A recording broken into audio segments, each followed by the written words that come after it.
Welcome to Space to Ground. I'm Gary Jordan. 3 residents of the International Space Station have safely returned to planet Earth. NASA astronaut Anne McClain, David St. Jacques of the Canadian Space Agency, and Oleg Kononenko of Roscosmos landed in the Kazakh steppe on Monday night U.S. time to complete a 204-day mission aboard the orbiting laboratory. Since launching December 3rd, the trio orbited the Earth 3,264 times, traveled well over 86 million miles, and worked on hundreds of scientific experiments in areas such as human biology, DNA editing, and 3D printing.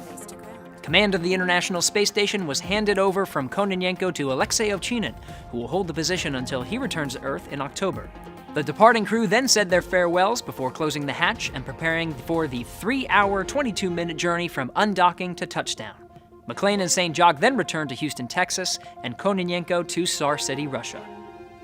When your friends are packing up for their trip home, do you ever say, "Hey, before I say goodbye, let me just sequence this DNA real fast"? No? I guess goodbyes are a bit different from the space station. Just a few hours before her crewmates departed the orbiting laboratory, NASA astronaut Christina Cook retrieved some samples from the station's freezer and sequenced DNA for the Genes in Space investigation.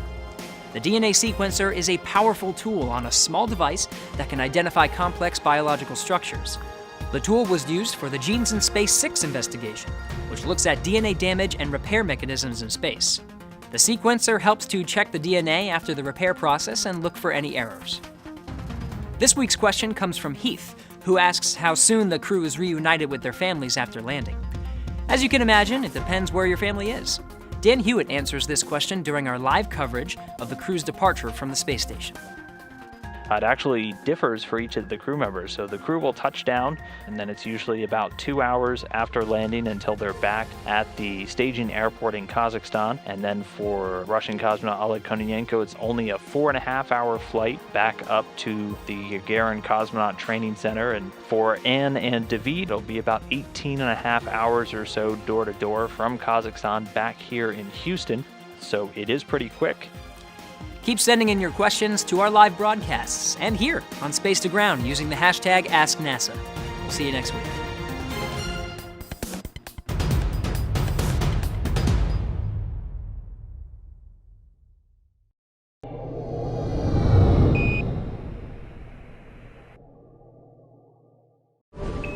Subscribe for more space.